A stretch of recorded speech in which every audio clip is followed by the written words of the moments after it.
을 제214호증 연방대법원 공식 판례집 번역 공증본입니다. 트럼프 대 미국 사건의 판결문으로 입증 취지는 대통령제 국가에서 비상계엄 선포와 같은 대통령의 헌법상 종국적이고 배타적인 권한의 행사는 권력 분립의 원칙에 따라 사법심사의 대상이 되어서는 안 된다는 것입니다.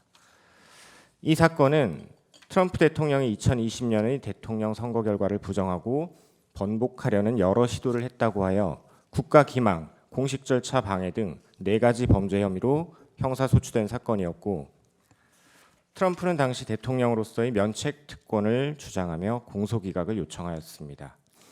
이에 대해 2024년 7월 1일 미 연방대법원이 선고한 판결의 요지는 다음과 같습니다.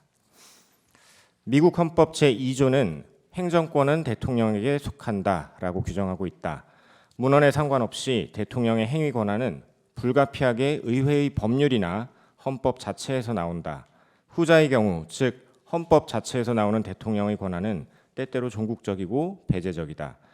그런 권한을 행사할 때 대통령은 자신이 취하는 조치가 의회의 명시적 또는 묵시적 의지와 양립할 수 없더라도 행동할 수 있다.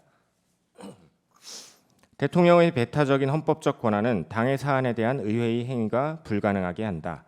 그리고 법원은 헌법이 대통령에게 배타적으로 부여한 권한에 따라 대통령이 행동할 때 대통령의 재량권에 대한 사법심사를 할 권한이 없다.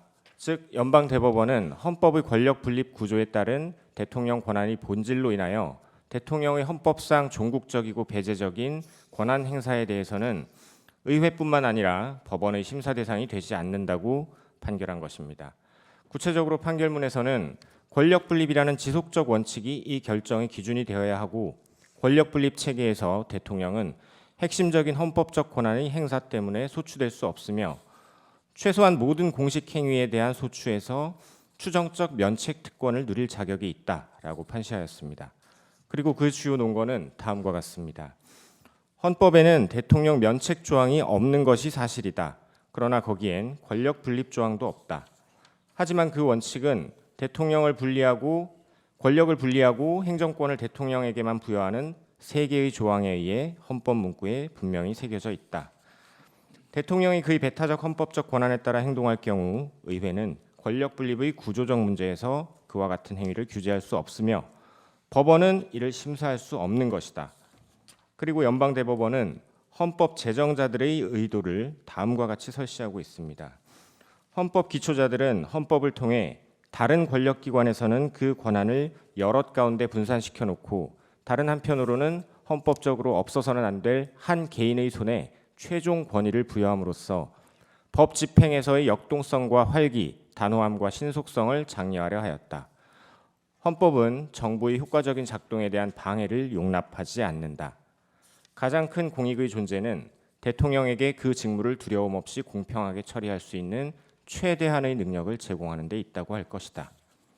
대통령이 헌법 제정자들이 예상한 대로 강력하게 그 권한을 행사할 수 있도록 보장하는 것은 그를 법 위에 두는 것이 아니라 그 법이 근거를 두고 있는 헌법의 기본 구조를 유지하는 것이다.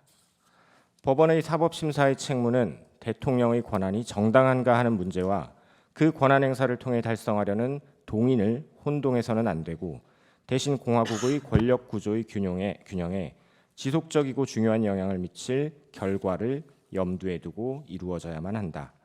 또한 법원은 대통령의 행위가 일반적으로 적용되는 하위 법률을 위반했다는 이유만으로 그것을 비공식적인 행위로 간주해서는 안 된다. 면책이 없다면 전직 대통령들에 대한 이와 같은 유형의 기소는 금세 일상화될 수 있고 이러한 당파적 갈등의 순환으로 인해 대통령직과 정부가 약화되는 결과는 바로 헌법 제정자들이 피하고자 했던 것이다 라고 판시하였습니다.